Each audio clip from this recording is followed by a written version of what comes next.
Hey, hey, hey, hey, hey, happy, happy, happy, happy New Year. Great year, beautiful year, year full of hope, year full of expectation, year when we believe with all of our hearts that it will be good, there'll be forward movement, there'll be progress, there will be restoration, restitution, we will get back losses, we will get back what we lost, and it will be good. It will be innovative thinking, creative thinking. It will just be a great year.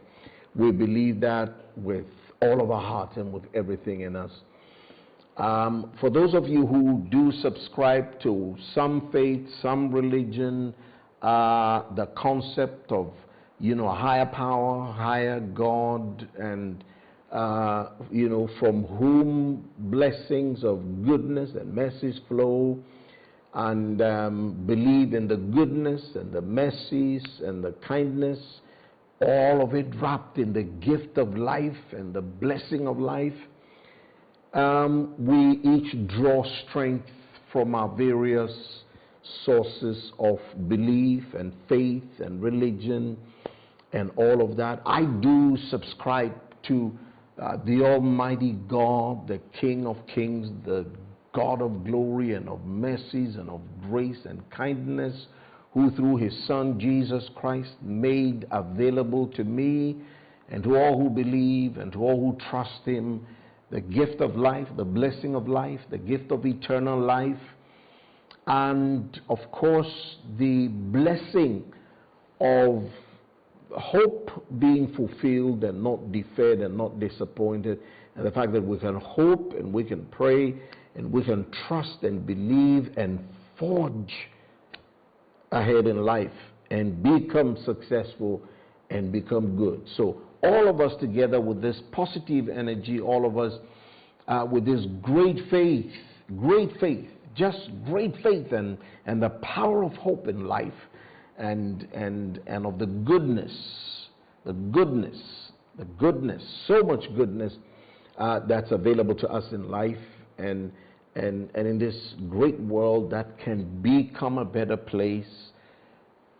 We all together with all of this positive energy, we come together and we say that this year is good and will be good, and the joy of life, the pursuit of life and of happiness and liberty will accrue to us more and more and more blessings. So again, I want to thank you so very much. As we have discussed in the closing weeks of last year, 2022, on the Thursdays, we have talked about the power of desire, and I kind of want to cap it up and end it today as we talk about the power of desire and continued desire. And next week we are going to discuss a lot more about the 2023 year and what it entails and the different directions we'll be going. As you can tell, we've been doing our shows for just 30 minutes instead of the regular 1 hour. This is going to be part of the new direction for 2023, except and unless we do what we call the open forum, discussions, which will go for an hour. We will engage for, if you like, for 30 minutes in our regular monologue, conversations. And in this year, we are going to also engage in a lot of conversation, so that you will also hear other voices and hear other minds and hear other perspectives in conversation style, so that it will not just be the monologue approach where I'm talking with you. So we're going to intersperse different formats and different forums and fora, different approaches, all of it towards one objective: to have conversation. This year is going to be more intense conversation about the power of our common humanity, the power of the sanctity, the sacredness of our common humanity, and what our Creator has endowed us and blessed us with to make us the change makers, the game changers, the difference makers we all are. And all of us are endowed, all of us are blessed, all of us are equipped within us with this software to be change makers, difference makers, game changers, change makers, all of that. It means all of us can be difference makers. All of us can make a difference. All of us can make significant differences in our world today. Of course, we are going to, there's the place where you look outside of you and look at the world outside of you, where you put the blame on somebody and hold somebody responsible, but especially for those who live in, systems and concepts of governance, where you elect governments, to provide leadership and to make policy that influence and impacts your life. Of course, there's a place for holding people accountable, holding them accountable, holding somebody outside of you accountable.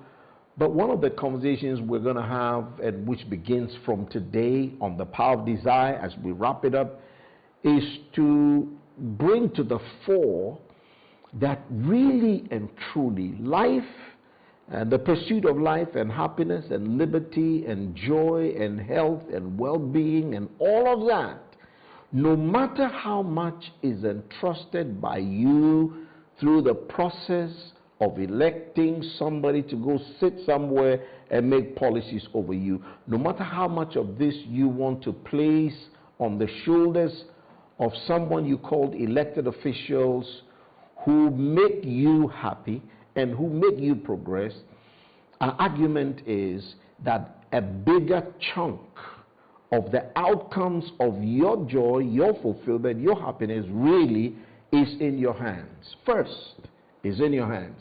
And we're going to have a lot of conversation about this on the different topics, on the different themes, all under the broad heading of leadership. And this year we're going to look at the other pillars of leadership. Of course, we'll still be looking more at the subject of entrepreneurial leadership. But for now and for tonight, we want to wrap up the power of desire.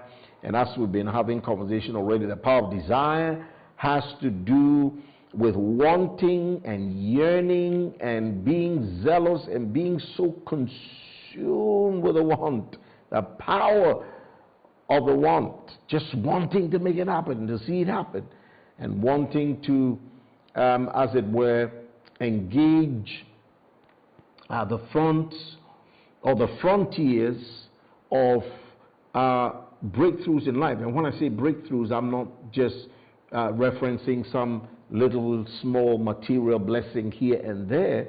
I am really referring to living and serving purposes bigger than yourself. In other words, what you call living larger, not larger than life, but living for a larger cause, a larger purpose than yourself. So it's more than just you and just you. It's also the world outside of you.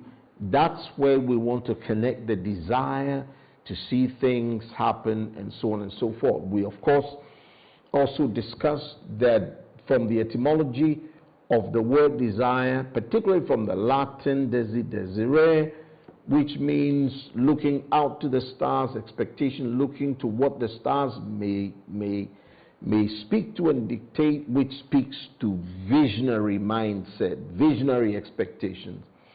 We're saying that the desire to reach to the skies and over and above the skies, as they say. Someone used to use this expression where, the individual said, people say the sky is the limit, but then he says beyond the sky is the limit. So really, desire to want to engage visionary thoughts, visionary thinking that goes beyond the stars, if you like, that literally is endless, limitless, and just literally goes, if you like to use the physical analogy, goes way into the galaxies.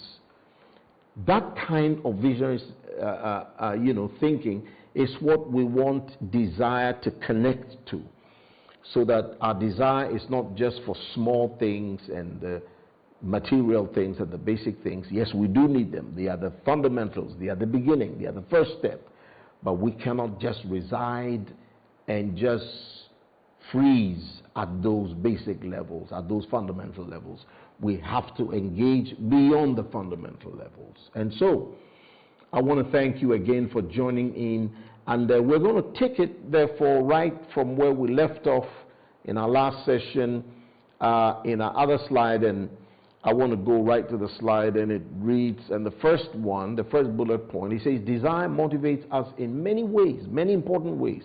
Physical desire, for example, is called hunger or thirst. Intellectual desire is called curiosity.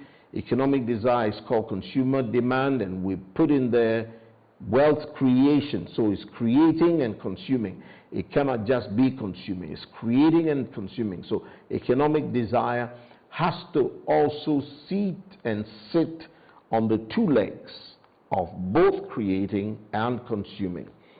Remove these expressions of desire and human life.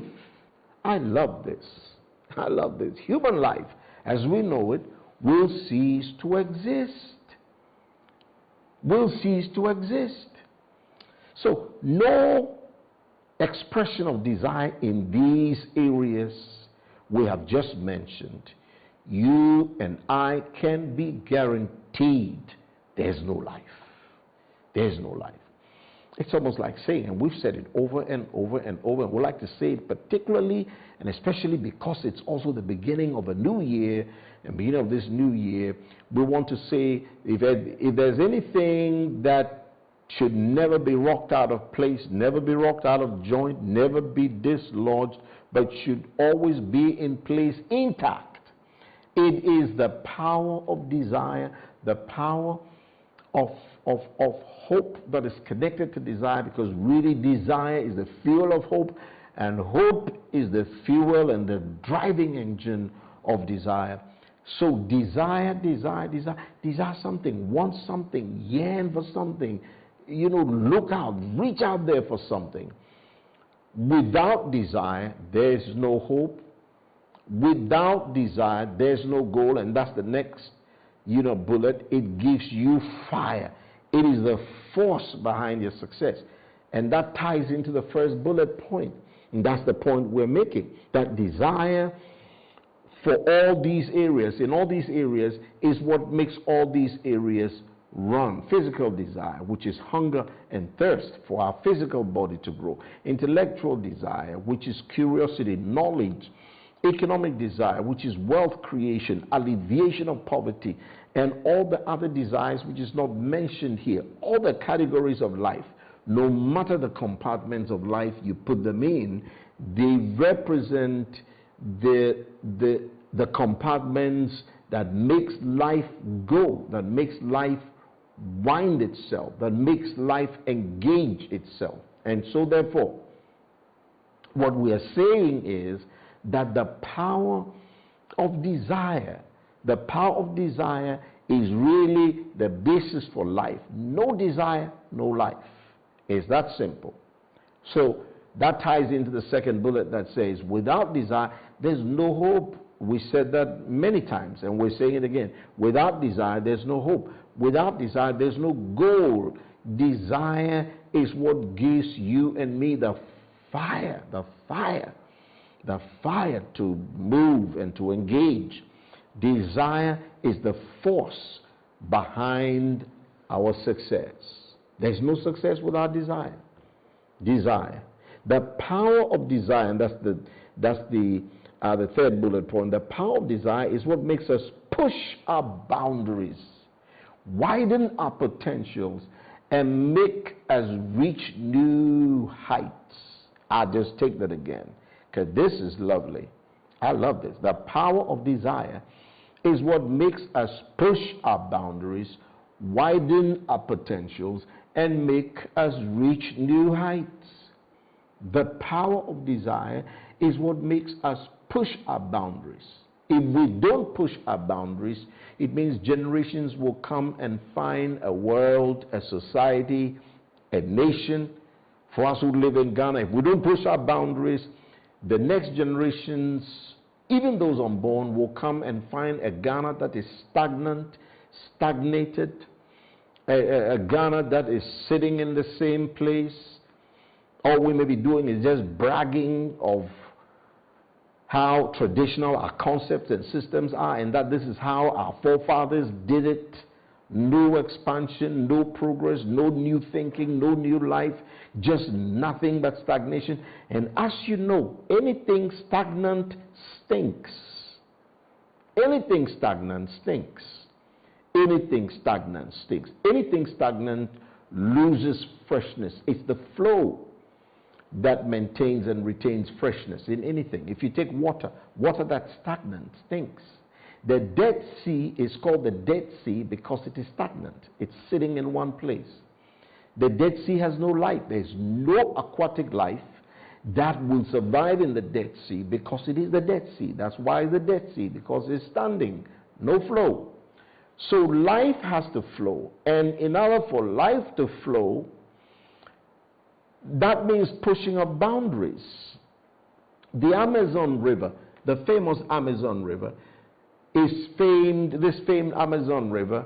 One of the stories about the Amazon River, which is true, is that even though it starts from a little spot and a little jet spot, if you like, where it's almost like a small sprinkle that comes from a small source, it expands its boundaries, it dares its boundaries, it breaks its boundaries, it breaks limitations, and that's how by the time it gets into the oceans, it is the largest. It is considered the largest. But if you look at its source, it starts small, it starts little. But the Amazon fame it has acquired is not in its beginning.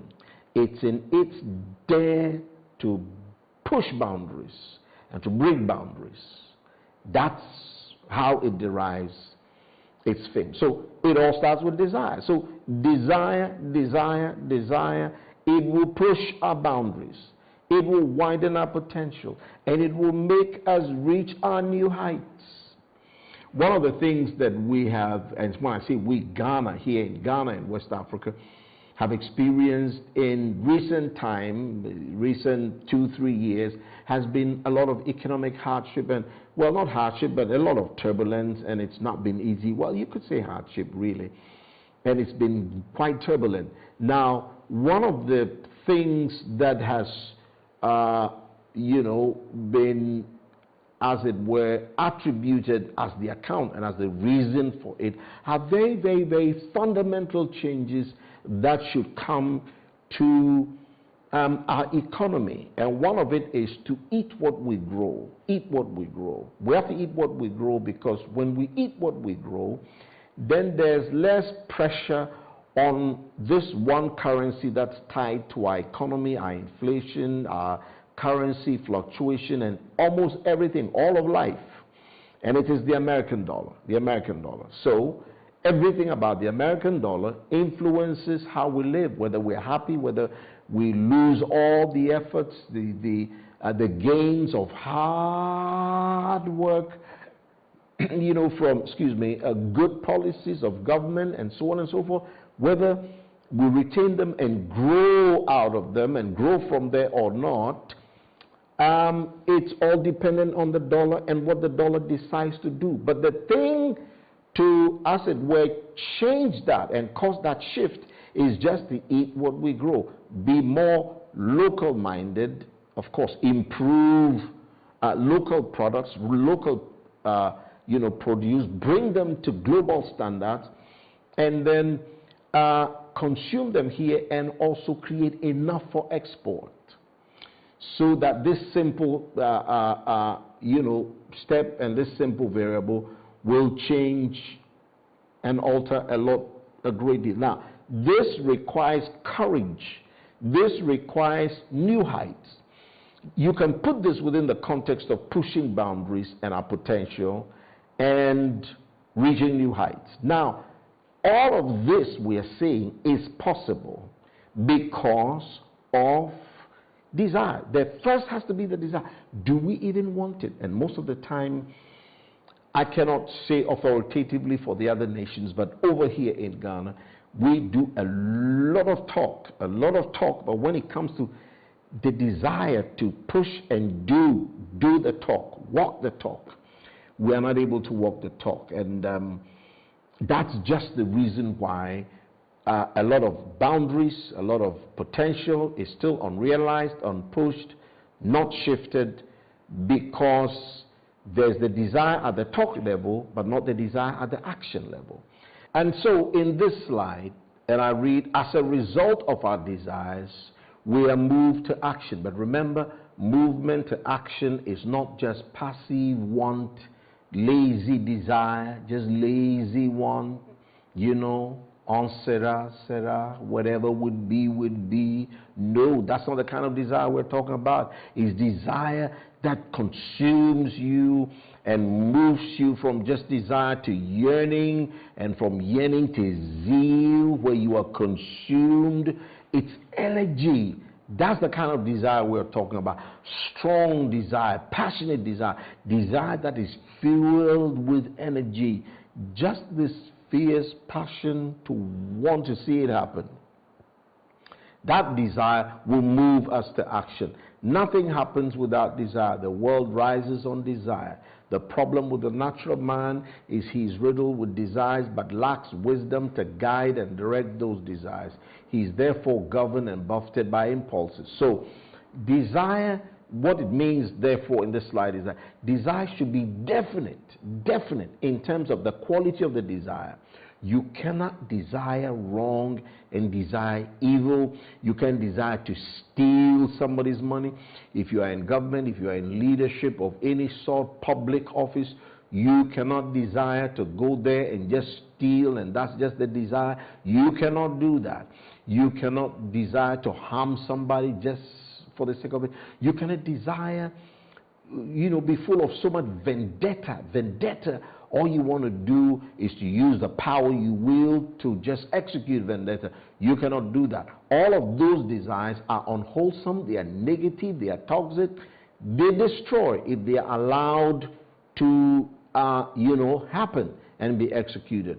So therefore, because the world rises on desire, nothing happens without desire, and desire moves into action, we must interrogate the desire, the quality of the desire, the moral uprightness of the desire. Is this desire going, when it progresses into action, is it going to be for the benefit of the larger good, for your personal good, and for the larger good? We have to look at all of that. Otherwise, if we don't do that, if we are not specific, then we're going to be riddled with all manner of desire without wisdom to guide and direct the desires. We're not going to be able to interrogate the desires, and so therefore we'll be buffeted by just impulses. In other words, there will be no consistency with the desire, because you see, if the desire has been properly interrogated and properly looked at and it's a good one, it will stay the path until it is done, until it happens. Impulse just, happens. The one thing about impulse is change, just irregular, unnecessary change that has no sense, no meaning, has no direction going anywhere. You can achieve your dream if you have strong desire. Desire is somewhere related to purpose in life. Desire is the thing that will give you strength when things aren't going good. Desire will guide your plans. If you desire something, you will make plans for it. You will go through several new things. So again, from this slide, we realize that desire has other streams. You see, desire has other streams that flow into it, and also desire flowing to them. Planning is one of them. We've talked about specificity of desire, quality of desire, righteous, moral uprightness of desire, the good of desire, desire that will destroy somebody, desire after what somebody has which is not yours, which will only generate envy and jealousy, cannot be desired. That's not the kind of desire we are talking about for this new year. We are talking about desire that's wholesome, desire that is yours. Desire yours. Desire to have yours. You can also desire to have yours. Not steal somebody's, not just be envious of somebody's, not just be, as it were, just be jealous of what somebody has because you don't have it. You know, and there are people who don't wish anybody well, would wish that what others have, which is good, will fail and be destroyed just because it's not them. Now that's evil desire. That's not good desire. We're talking here about good desire that will flow into the streams of planning and purpose, and there will be strength, and there will be tenacity, there will be staying power. All of this will, as it were, conglomerate with desire. And when they come together with desire, I am telling you there will be transformational change. There will be transformational change. And so therefore, if we can finally quickly look at what we call the quantitative classification of desire, the 15th century Indian mystic Kabir, a poet and philosopher who today is revered by both Hindus and Muslims, argued that desire constitutes the true wealth of humanity.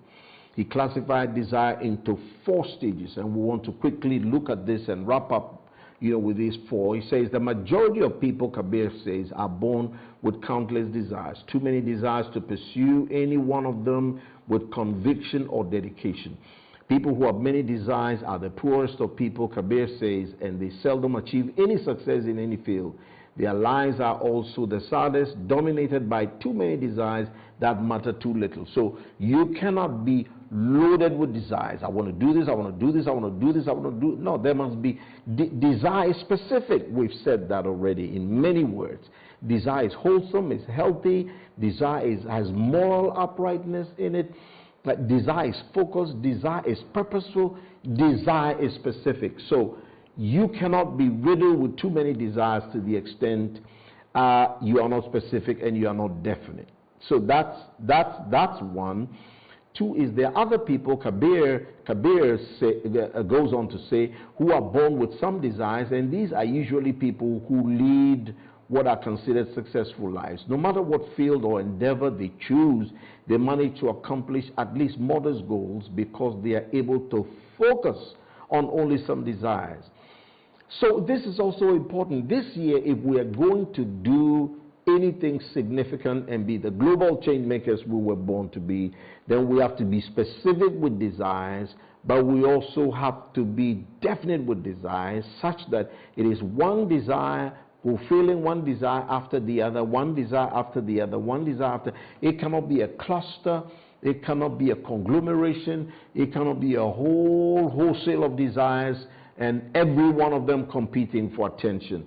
That cannot be. And so therefore, Kabir's advice is indeed true. There has to be focus and there has to be one desire after the other. A fortunate few individuals, however, have only a few desires. Out of these come geniuses, greater scientists like Madame Curie and Albert Einstein, great musicians and poets, great humanitarians and political leaders. These individuals have very few desires, and thus they will make their mark in whatever field they commit themselves. And so that is the third bit, and I pray that you and I find ourselves in there. And it is true, the fewer desires and the focus and the attention paid to it indeed produces greatness. And finally, a few rare individuals have only one desire, and these are the great mystic spiritual leaders who often practice meditation, and which is demanding discipline designed to reduce one number of desires. The trouble with most of us is that we allow desires to be scattered and diffused, thereby lessening its attractive power.